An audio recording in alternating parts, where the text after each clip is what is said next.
बांग्लादेशी आने से ज्यादा हम लोग का धंधा व्यवसाय बहुत अच्छा चलता है। বাংলাদেশি যখন থেকে ভিসাটা বন্ধ করেছিল আমাদের উপরে অনেক বিপদ পড়েছিল।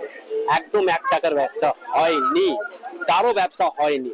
প্রায় 2 বছর পর বাংলাদেশি পর্যটকদের জন্য ভিসা উন্মুক্ত করল ভারত। রবিবার ঢাকা সহ 5 জেলায় শুরু হয়েছে ভিসা আবেদন।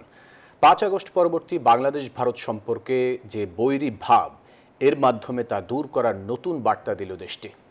আর এমন অভিমত জানিয়ে বিশ্লেষকরা বলছেন, তিক্ততা ভুলে বন্ধুত্বের হাত বাড়িয়ে দুই দেশের স্থিতিশীল সম্পর্কে নিজেদের আগ্রহের কথা জানালো ভারত।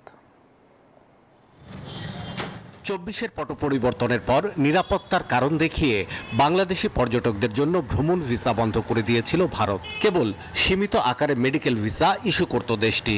তবে ঢাকায় নিযুক্ত ভারতের নতুন হাই কমিশনারের দায়িত্ব নেয়ার পর সেই সিদ্ধান্ত বদলের ঘোষণা আসে। For tourist visa which can be submitted from Sunday the 28th of June 2026.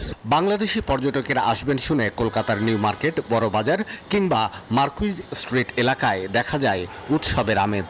ঘনিষ্ঠ বন্ধু যেরকম আগে ছিল, আগে এমনটাও চাই, এখনো চাই যে আমরা ঘনিষ্ঠ বন্ধু থাকি। সম্মান পেতেন যেরকম পেতেন সেরকম আমরা চাইছি, এবারও আসলে সেম সম্মান সেম জিনিস আপনারা এখানে পাবেন। কলকাতার বাজারগুলো অনেকাংশেই নির্ভর করে বাংলাদেশি ক্রেতাদের উপর। ব্যবসায়ীরা মনে করছেন, নতুন ক্রেতারা এলে আগের মতোই জমে উঠবে তাদের ব্যবসা। बांग्लादेशी आने से ज्यादा हम लोग का धंधा व्यवसाय बहुत अच्छा चलता है। বাংলাদেশি যখন থেকে ভিসাটা বন্ধ করেছিল আমাদের উপরে অনেক বিপদ পড়েছিল। একদম 1 টাকার ব্যবসা হয়নি, কারো ব্যবসা হয়নি। প্রতি সপ্তাহে সর্বোচ্চ বার বিকাশ পেমেন্টে 50 জন হবেন পেমেন্ট চ্যাম্পিয়ন। জিতে নিন টিভি সহ আকর্ষণীয় সব প্রাইজ। পর্যটক ভিসা উন্মুক্ত করায় ঢাকা ছাড়াও রাজশাহী, চট্টগ্রাম, যশোর এবং খুলনায় ভারতীয় ভিসা আবেদন কেন্দ্রগুলোতে আবেদন করতে দেখা গেছে বাংলাদেশি পর্যটকদের।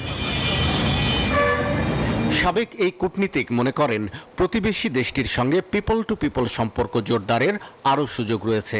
তিনি বলেন, বাংলাদেশের পররাষ্ট্র মন্ত্রণালয় সম্প্রতি যে বহুমুখী কৌশল অবলম্বন করেছে, ভারতও এক্ষেত্রে ইতিবাচক ধারা ধরে রাখতে আগ্রহী। নেচার আমাদেরকে এমনভাবে নিয়ে এসছে যে আমাদের সঙ্গে একটা বন্ধুত্বপূর্ণ সম্পর্ক থাকতেই হবে। আমরা যতই চাই না কেন, বা ভারত যতই চাই না কেন, আমাদের প্রতিবেশী হয়ে থাকতেই হবে। যতদিন বাংলাদেশ আছে ভারতের প্রতিবেশী হয়েই থাকতে হবে, এবং ভারত যতদিন আছে বাংলাদেশের প্রতিবেশী হয়েই থাকতে হবে। অবশ্যই আমাদের এটা মনে রাখতে হবে যে ভারত একটা শক্তিশালী দেশ, অর্থনৈতিকভাবে শক্তিশালী, তারা মিলিটারিভাবে শক্তিশালী, বিভিন্ন দিক থেকে তারা শক্তিশালী, এবং এই অঞ্চলে ভারতের একটা রোল প্লে করে। কূটনৈতিক বিশ্লেষকদের মতে, পর্যটক ভিসা চালুর ফলে চিকিৎসা ও পারিবারিক ভ্রমণের পাশাপাশি ব্যবসায়িক যোগাযোগ বাড়বে। সবচেয়ে বড় বিষয়, দীর্ঘদিনের কূটনৈতিক টানাপোড়েনের পর এটি দুই দেশের মধ্যে আস্থা পুনর্গঠনের একটি দৃশ্যমান পদক্ষেপ হিসেবে বিবেচিত হতে পারে। শাহ আলী জয়, নিউজ 24, ঢাকা।